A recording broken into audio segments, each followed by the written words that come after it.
The Holy Gospel comes to us from John. Jesus became troubled in spirit and said, "The truth of the matter is, one of you will betray me." The disciples looked at each other, puzzled as to whom he could mean. One of them, the disciple whom Jesus loved, was next to Jesus. Simon Peter signaled him to ask Jesus whom he meant. He leaned back against Jesus' chest and asked, "Rabbi, who is it?" Jesus answered, "The one to whom I give the piece of bread I dip in the dish." He dipped a piece of bread and gave it to Judas, son of Simon Iscariot. After Judas took the bread, Satan entered his heart. Jesus said to him, "Be quick about what you're going to do." None of the others at the table understood the reason Jesus said this. Since Judas had charge of the common fund, some of them thought Jesus was telling him to buy what was needed for the festival or to give something to the poor. As soon as Judas took the piece of bread, he went out into the night. Once Judas left, Jesus said, "Now is the chosen one glorified, and God is glorified as well.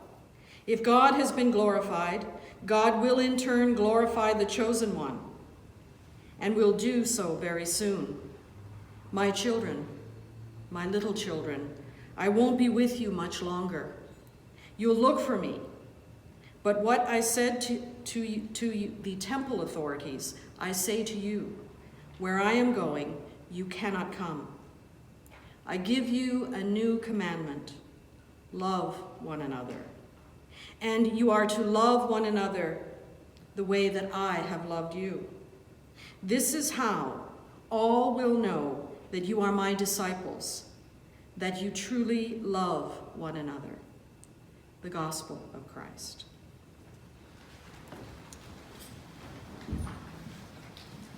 I'd like to think carefully about a couple of questions this morning. The questions are really simple questions. They're designed to help us form images in our mind, images that might help to shed light on a particular kind of wound. But before I ask the questions, let me give you a definition of the verb that drives both the questions that I'm going to ask you. The verb comes from the Latin tradere, which means to hand over. In English, we use this word as well. It translates as to betray. The word betray literally means to hand over to an enemy by treachery or by fraud. The word betray can also mean to be unfaithful or to violate a trust or to deceive. So here's the first question. Have you ever been betrayed? Now think about this very carefully. Has someone ever turned you over to the enemy by treachery or by fraud? Has someone ever disappointed you or been unfaithful to you or violated your trust? Or has someone ever deceived you? Have you ever been betrayed? That's the first question. And the second question is, have you ever betrayed someone? Think carefully. Have you ever handed someone over to the enemy? Have you ever let someone down? Or have you ever been unfaithful? Or have you ever violated a trust? Or have you ever deceived someone? Have you ever betrayed someone? Now, take these two questions further. Have you ever been betrayed by someone that you love? Have you ever been betrayed by someone you love? Have you ever betrayed someone that you love? Now, the gospel reading that is prescribed for the 5th Sunday after Easter takes place on the night in which Jesus was betrayed. The night of Jesus' Last Supper, a supper that took place after Jesus had humbled himself to kneel at the feet of his followers and to bathe them.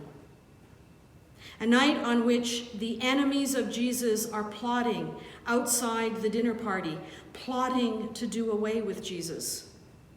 And after washing his disciples' feet, Jesus informs them that one of them will betray him. Peter, who is worried that Jesus might be talking about him, leans over and asks Jesus who the betrayer is. And Jesus answers, "It is the one whom I give this piece of bread, which I have dipped in the dish." And Jesus dips the bread in the dish and gives it to Judas and says, "Do quickly what you are going to do." And no one at the table knew what Jesus was talking about. But after receiving the piece of bread, Judas immediately goes out. And it is night, darkness. When Judas had gone out, Jesus proceeds to give his followers a new commandment: love one another as I have loved you. And so I can't help but wonder why, after 5 weeks of celebrating Christ's glorious resurrection, does the church lectionary take us right back to Maundy Thursday, to the night of Jesus' betrayal? Why bring up Judas at a time like this? It's also worse that it falls on a lovely, sunny, long weekend, the first one of the summer season. Why bring up Judas now? Judas left the table a long time ago. Christ is risen, and we are 5 weeks into this glorious celebration. Why bring up Judas and his dastardly deed? Now that Judas has done what he did, surely he no longer needs to be invited to our celebrations, especially on a Sunday in which we are to celebrate resurrection. Once Judas left that table and did what he did, everything was different. But the church just will not let it go. So back to that horrible night, we are dragged to the time when Jesus was betrayed. Jesus is about to go to the cross. Jesus is about to reveal to us a love that takes him all the way to the cross. So Jesus gives his followers a new commandment: love one another as I have loved you. Does this love extend to Judas and to all the Judases of the world? Upon hearing Jesus' new commandment, did anyone of the other disciples go out into the night looking for Judas in order to extend that love to him? Did anyone fear for Judas, miss him, or try? Even after he brought the soldiers to Gethsemane, did they try to bring Judas back, to talk him out of his shame, his anger, his rapidly deepening hell? We don't have the answers to those questions. My guess is that no one found him, even if someone did try. To this day, people are searching for the real story about Judas. Judas is still out there, it seems, wandering somewhere in the night, forsaken by every generation of disciples since that ancient Thursday, the night of the new commandment, the Maundy. Every time we gather for communion, we commemorate Judas and his unforgivable behavior when we speak of the night when Jesus was betrayed. We speak of Judas and his betrayal, but we don't name him. We have not searched for him and we have not found him. Judas' place at Christ's table remains empty. None of us are strangers to brokenness either. We've all been there. We all know the pain of brokenness. Even here in this community, we are all too familiar with the pain and the shame of places at the table where no one sits anymore. And we ache and we sob over friendships that were put to death with hasty, angry, bitter words. And for each of us, at least one Judas wanders about in the night unforgiven. And from another perspective, each of us is Judas, slipping about in the shadows, unforgiven, unloved, alone. How then shall we love one another, as Jesus' new commandment requires? Judas is still hanging around. Judas is still out there, and Judas is still in here, inside each of us. The images that we hold in our minds of those who have betrayed us and those whom we have betrayed, these images are the very measure of our own brokenness. And I believe that these images are the very reason that we find it so difficult to follow Christ's commandment that we love one another. Our wounds are so deep and we cannot forget our pain. The wounds that we have inflicted on others have the uncanny ability to hurt not only those whom we have betrayed, for we too suffer as a result of the betrayals that we have done, committed crimes that only we know. In spite of all this pain that we carry around, Jesus commands us to love one another. By this, everyone will know that you are my disciples, if you have loved one another. And I suspect that the church brings us back to the night in which Jesus was betrayed precisely because our ability to love is directly connected with our ability to face those who have betrayed us and to face those whom we have betrayed. Forgive us our trespasses as we forgive those who trespass against us. We're much better at holding on to our pain. Suffer enough pain, and in no time at all, we become familiar with it. And we learn how to live with it. And sometimes we can't even imagine life without our pain. As near as I can tell, the way in which Jesus loved was by giving himself to others. Jesus gave so much of himself to others that Jesus eventually lost himself. Genuine love always involves a degree of losing oneself, whether it's losing oneself in another's arms, in another's laughter, or in another's tears. The more you love someone, the more you give of your very self. And experience teaches us that in losing ourselves, we are finally able to find ourselves, and we discover our true humanity. It's strange how surrendering to love opens us up so that we can begin to live into our full humanity. Those questions that I asked you to think about, those folks who have betrayed you and those folks that you have betrayed. Surrendering to love means just that, surrendering those betrayals. It does not mean forgetting the betrayals. It does not mean ignoring the betrayals. It does mean honestly naming the betrayals for what they are.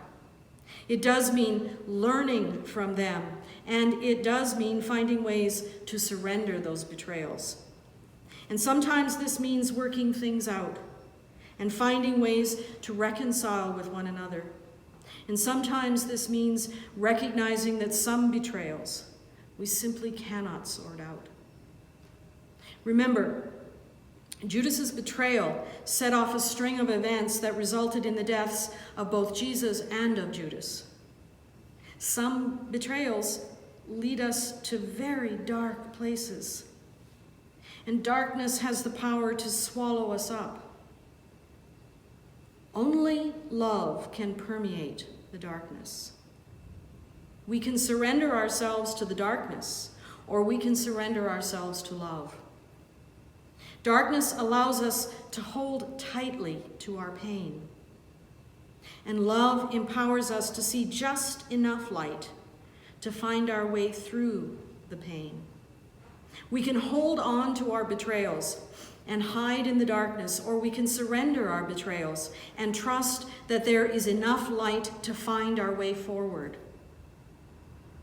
I suspect that each of us know very well the contours of the darkness. And I know that there is a familiar comfort to be found in the darkness. But we have also experienced the joy that comes from venturing out into the light of a new day. That new day cannot be fully embraced when we're holding on to the pain that betrayal inflicts. We just have to let go of our betrayals so that they don't destroy our ability to love others. I know that there's a particular kind of self-satisfaction that comes from holding on to our pain. It is not easy to surrender what is rightfully ours. Surrendering a betrayal means giving it over to the love that is called God. Surrendering and not knowing, but trusting that all shall be well. I'm not talking about surrendering to some faraway God up there in the sky who interferes with things down here on earth. I mean surrendering to the love that dwells in, with, through, and beyond us. This kind of surrendering means stepping into the future, trusting that when we put one foot in front of the other, the ground will be there, the ground of our being, which is the love that we call God. Letting go of a betrayal means giving it over to the love who dwells amongst us, trusting the love who lives in us, the love that breathes through us, the love that works through us and beyond us to heal. Lately, there's been a great deal of speculation about the fate of Judas. Some scholars go so far as to say that Judas is an archetype, a character designed to reflect our very selves back to us. I'm not sure it matters one way or the other. I am sure that Judas symbolizes something about each and every one of us. I suspect that the many questions we have about Judas have something to do with the fact that at one time or another, each one of us knows exactly what it means to be Judas. Was Judas ever forgiven? We have reason to hope. The vision of restoration that is provided in the reading from Revelation provides hope that even the worst of us can be renewed. The writer of Revelation dreams of a day when the Holy One throws a party to end all parties, and at that party, love wipes every tear away. The pain of all the old betrayals is transformed into wisdom. Following the writer's metaphor to its conclusion, I can see that very day. And in my vision of that day, I suspect that each of us who have at one time or another embodied Judas, we will be renewed, and the scars of all our treachery will be healed with wisdom. We don't have to wait until the end of time to experience this promise of renewal, because we are the ones who declare that love is risen. Love is risen in us. Alleluia. Love makes all things new. Love dwells with us, and we are love's people. Love won't end our tears. Love will wipe every tear from our eyes. Death will be no more. Mourning and crying and pain will be no more. And in the meantime, let all the world know who we are and whose we are. Let us love one another as Jesus loved. Let us do everything we can to work together to heal the pain of our betrayals. As for the pain that we cannot heal, let us surrender our pain to the mystery that is love, so that even our pain does not get in the way of our love for one another. Let all the world know that we are wounded and wounding lovers. Let all the world know that we are Christ's by our love. Amen.